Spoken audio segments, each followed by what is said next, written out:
So, sir, first thing you tell us about the Yeah. start of Gita because this is, and Gita chapter 1 is the one which I understand up to a certain extent because it has all the Mahabharat characters and the psychological setting. So, funny part, Gita starts with Dhritarashtra and then it goes to Duryodhana and then it goes to Yeah. Arjuna and Krishna doesn't speak in the chapter Yes. 1. So that's something very fascinating. So what Yeah. are your views around this? Yeah. First chapter is very fascinating because although many people think first chapter is not important, but first chapter forms the foundation of Bhagavad Gita. Unless we understand the first chapter, we will not be ready to understand what Krishna is trying to speak in the second chapter. Right. If you see the first verse, how it starts. The first word starts Dharma Kshetre Kurukshetre Samaveta Yusavaha Mamaka Pandava Sheva Kim Akurvata Sanjaya. So now in Hastinapur, Dhritarashtra is asking Sanjaya, who had a boon that he could see Kurukshetra, the war happening in his heart like a television. The kind of a technology they had in the earlier times that they could see the way we see, the way I'm seeing you now, I'm able to interact with you now. Earlier, we could see in my own heart, and Sanjay was able to watch that television in his own heart, and he was able to speak with Dhritarashtra. And Dhritarashtra is asking, what is my son? What are my sons and the Pandavas doing at the battlefield?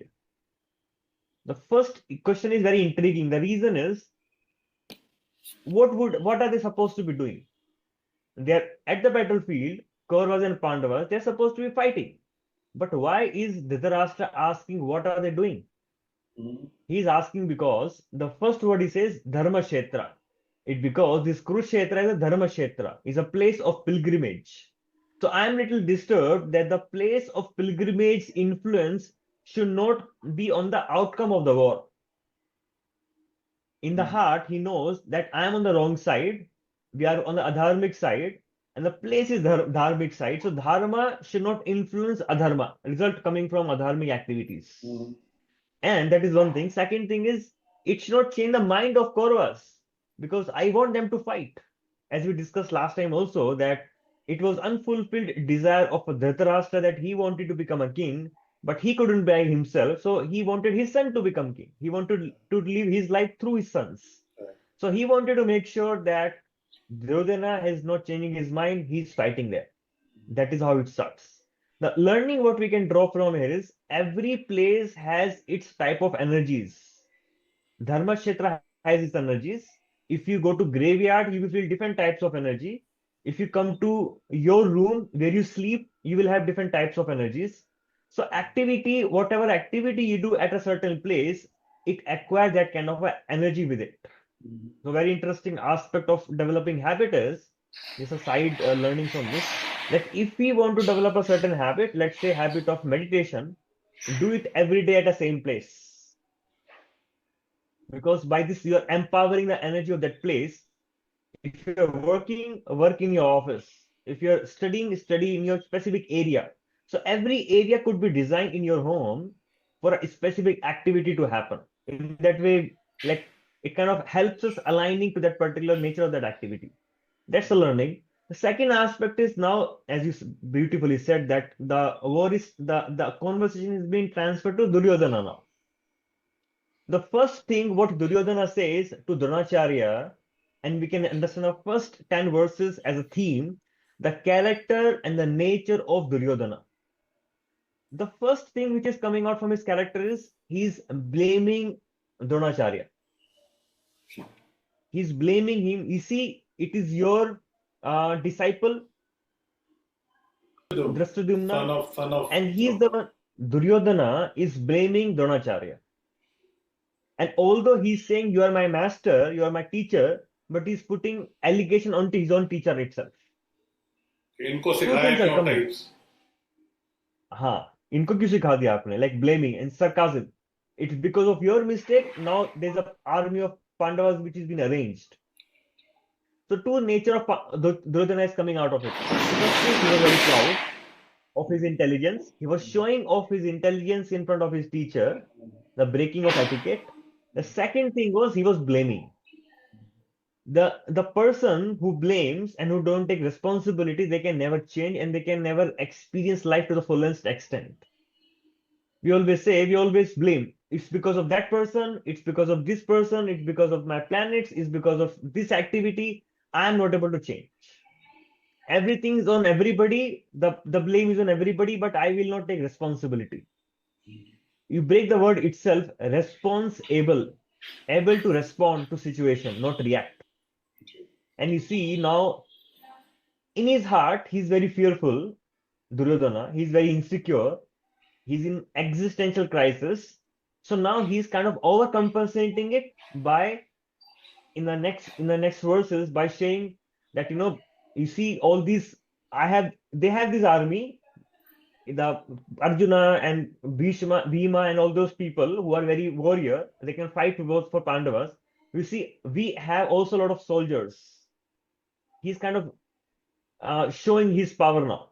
We have this person, we have that person. He can fight for us. He has won uh, so many wars for us, and they are ready to lay down their life for me. A typical narcissist character is coming out from Duryodhana's personality. He's very proud of himself, and he's not really proud. He's very weak within the heart, but he's showing that he's very confident. So to just to kind of appease himself, just to kind of seek validation for himself. So blaming, pride, that kind of and he knows that my army is going to be killed. In a specific verse, he says that they are going to lay down their life for me. Although he knows that these people are going to be killed, but still I will fight because it is on my ego. It is on my this thing. It should be for me. I should not lose that. So the dual character, the couple of Dhritarashtra and Duryodhana is having same kind of an idea, same kind of a understanding about life. Versus if you see Arjuna's communication, how did Arjuna spoke in 20th verse onward?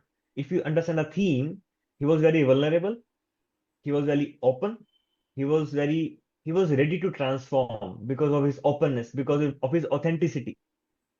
Similarly, what happens when we also speak, if we blame people, if we hide our weaknesses, if we try to overcompensate that by having that sense of grandiosity, then what happens is you're not ready to transform. You will never change. Change will never happen. Versus Arjuna was ready to get transformed. That is why Krishna spoke Gita to him. The first aspect of transformation is openness. The second aspect of transformation is vulnerability. He was being able to become vulnerable in front of Krishna. The third aspect of the change is that he was able to open up, being vulnerable and being authentic.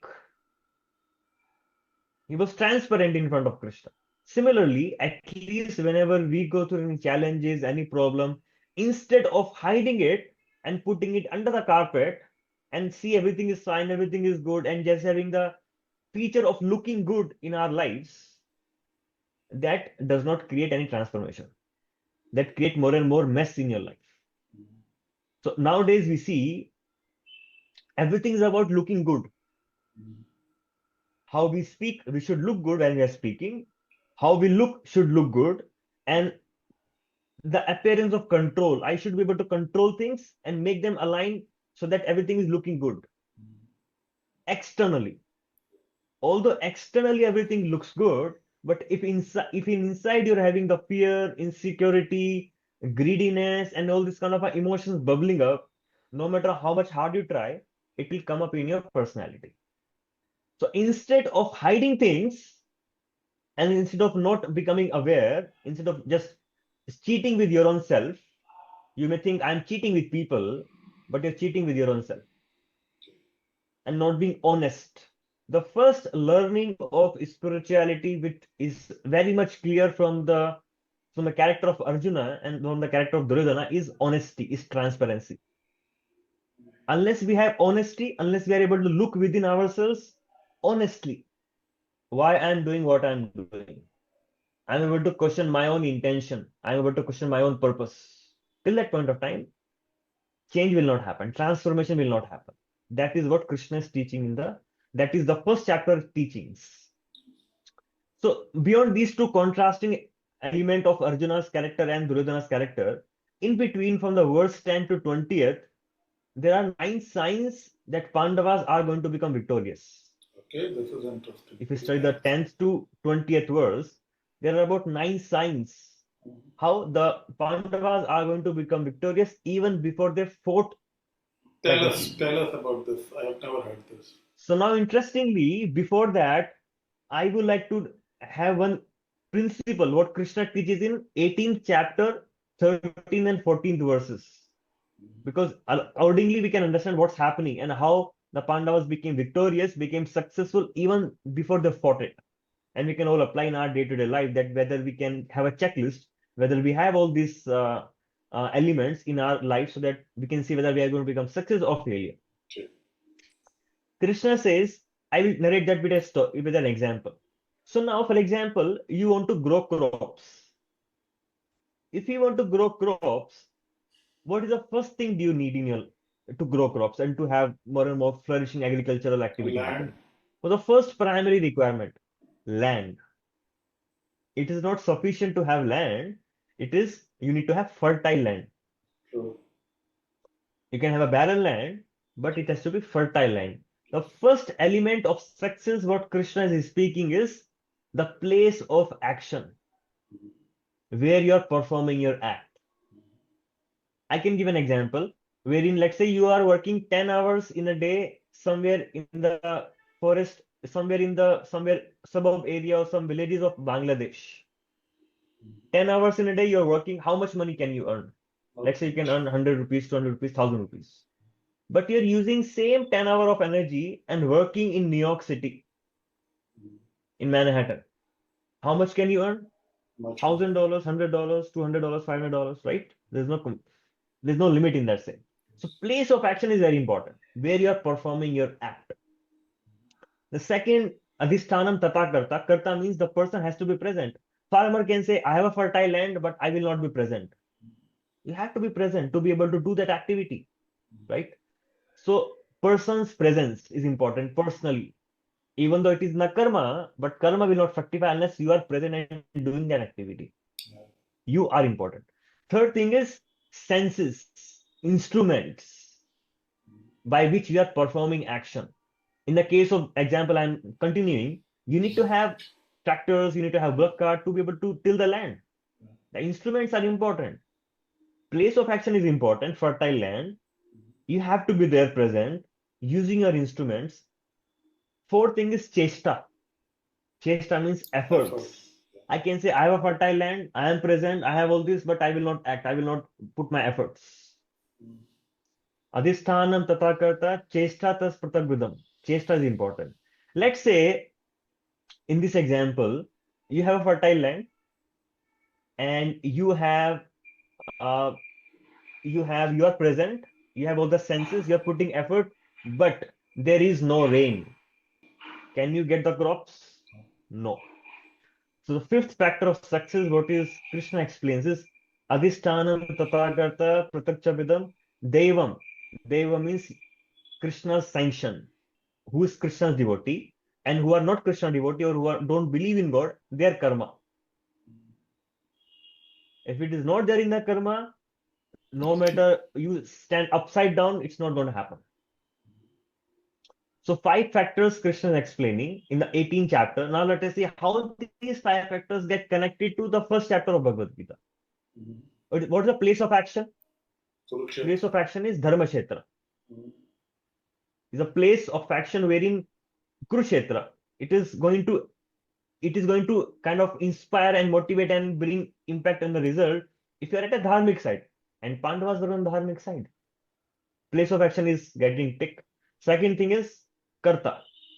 Pandavas are present, Army is there, they're present there. Third factor is senses. You see, Arjuna had like Gandiva bow gifted to him by one demigod. He had chariot gifted to him by Agni Deva. And also he had Hanumanji standing on his flag, Hanuman's flag on the chariot. So all of them are senses of instrument by which he's going to act. Krishna is on his side. If Krishna is on his side, Lakshmi is on his side. Four factors are getting fulfilled. Just that now Arjuna has to put his effort and fight.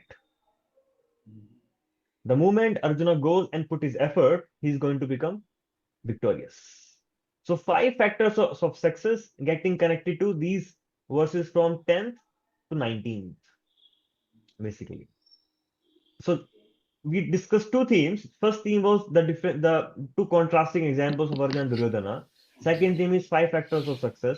The third theme, what comes out of from first chapter is what are the different reasons Arjuna is giving not to fight. So Arjuna gives four reasons not to fight. And even before, there is one more psychological principles what comes out of from Arjuna's situation is, if you study the verse from 20th to 30th, Arjuna is describing what is happening to him after seeing both the armies. Yeah.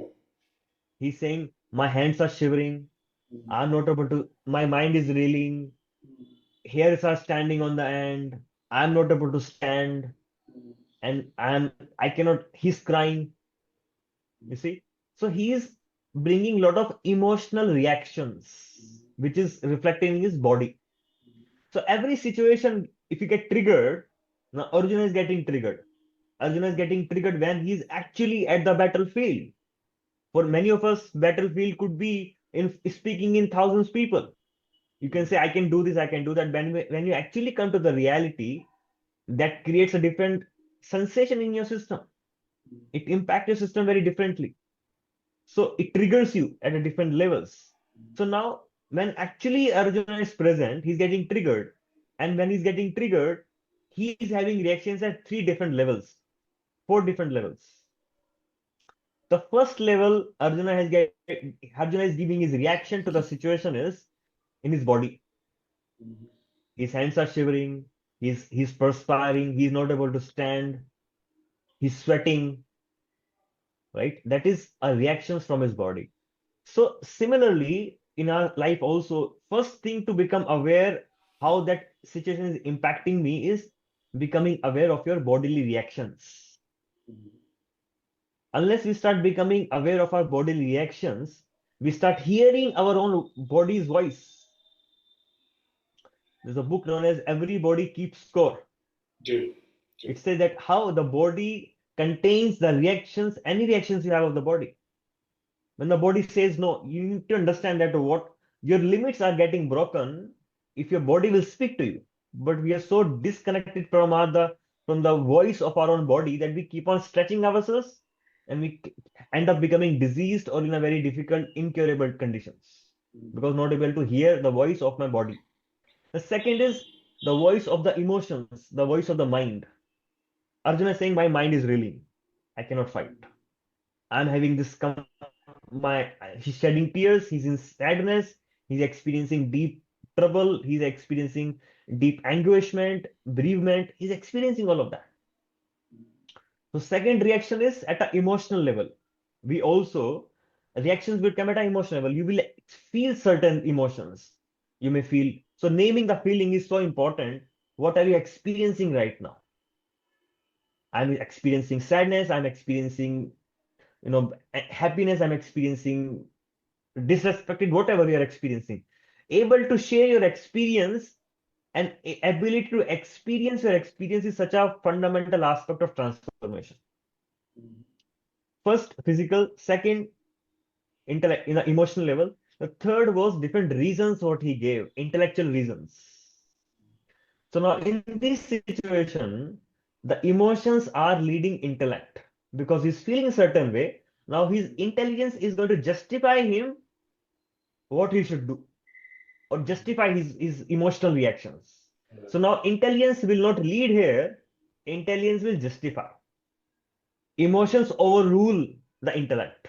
Yes. The moon overrules the whatever you say, Mercury in that sense. So what happens here is that now he's giving four reasons from his intellect. The reasons what he's giving is Krishna, I don't want to fight because if I fight, then I'm not going to have all my relatives to enjoy, to share the kingdom with. Mm.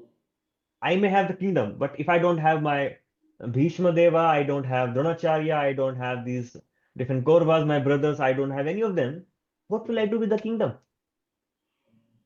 Fundamentally, he's giving a principle that using things and loving people. Yeah. We know that, right? That Yes. nowadays our mentality is we use people so that we get the things and we love the things. But what is Arjuna saying? I don't want to use things, I want to love people. Technically, he is at a very higher level. He's teaching us, even in his own pain, Mm. that what he don't want to do, what is not success according to him, that is not success. For us, we just stample over all the relationship, we break all the relationship just to gain things, objects. Mm. He's saying, I don't want that. Mm. First reason. Second reason he's giving is I'm feeling compassionate in my heart. I cannot kill all of them. That is personal reason. First reason what he gave is relational reason. Relatives, my relatives, I cannot fight. Second reason what he's giving is emotional reason. I'm feeling compassionate towards my own kinsman. I'm not able to stand. I cannot do this fighting. Second reason. Third reason what he's giving is the sin. Sin will come on my head if I kill them. All these soldiers will be killed. Everybody will be killed. Who will be responsible for that? I will be responsible. I don't want to carry all these sinful reactions. The third reason what he's giving is moral and ethical reasons why he don't want to fight. Mm. The fourth reason he gives is it's a little more technical. He says if I kill all these soldiers, their wife will become widow and there'll be unwanted progeny, there'll be unwanted population, society will get disturbed. I don't want to disturb the whole societal conditions. Social reason. So emotional reason, personal reason, relational reason, and ethical reason, and ultimately the social reason. I don't want to fight. Mm. He says, even if you give me the whole kingdom, unrivaled kingdom in the seventh verse of second chapter, Mm. even though you give me the whole entire unrivaled kingdom, still that will not be able to extinguish and able to release me from my grief, what I'm experiencing right now. So Arjuna, in that sense, is in a very, very difficult, very emotional, very frustrating, very depressing, very sad, very that kind of a situation. And we all experience some part of it, if not complete, in different aspects, different facets, different areas of our life. So the key is being open. The key is being vulnerable, at least to one person whom you know that he can person that can understand you. Arjuna knew Krishna can understand me, opening his heart, being vulnerable. And now he's putting himself for a change. Because unless you become vulnerable, you will not be able to get empowerment. We think that vulnerability will bring us pain, will make me weak. I'm a weak person if I'm becoming vulnerable. But no, if you become vulnerable, you have a strength to change. You're allowing yourself to change, and that brings empowerment. And when you become empowered, you become more beautiful. And we know how Arjuna became victorious, and he's ultimately become so beautiful. So vulnerability gives you empowerment and makes you more beautiful. On contrast with Duryodhana, wherein he is completely cold and not expressing himself and trying to hide himself from the mask, where we wear different mask of being a great person and this and that and this kind of a situation. There are different lessons we can learn. So broadly, this is what is discussed in the first chapter. The more details we'll understand if we go through the reading itself. So I think we will save it for the next episode. I think this is a bite-sized chunk, but very important for people to understand this episode. Then maybe we can go shloka by shloka when we go to the second one. And I remember my distant guru Prash Trivedi, I asked him a question and he gave a very beautiful answer. I asked him, Kesa, there is Ashlesha Nakshatra. Ashlesha Nakshatra, and I said, Parash, it's very, very difficult to handle this. And he's the master of Nakshatras, the OG. And I said, why is it so difficult to handle? Every Karka Rashi suffers on the day of Ashlesha Nakshatra. You can go and try it. Hmm. Okay. The problem is, it is the Rashi of Chandrama, and that Nakshatra is ruled by Buddha, Mercury. Mercury. Yeah. And I Conflicting said, energy. yeah. And I said, sir, how to handle it? And he said, very simple, let your buddhi control your mind. Let your Mercury control your mood. And this is exactly what you said today. Yeah. So people with Cancer moon, please use this. People with a moon Mercury together, please use this. People with Mercury moon opposition, most of all need to use this. This can be a very enlightening combination and it can create addictions. So because both the things are going at each other. So if you let Yeah. your emotions take over, game over. Very powerful. Very powerful. Emotions are very powerful. We can use and we can misuse. Yes. Is a power actually. I Emotions are think power. most of the times it is being misused by us. And we have glorified emotions beyond a point. I think return of Gyan Yoga is much necessary for all the Sanatanis and Indians to rebound. So I think you would help us learn the real Gyan from Gita. And thank you so much.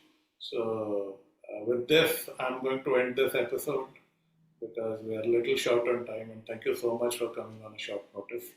So next time we will go Thank you shloka so by much for shloka giving because me. the chapter 2 is when Krishna starts to speak. And that we would like to understand shloka by shloka. So thank you so much. Jai Shri Krishna.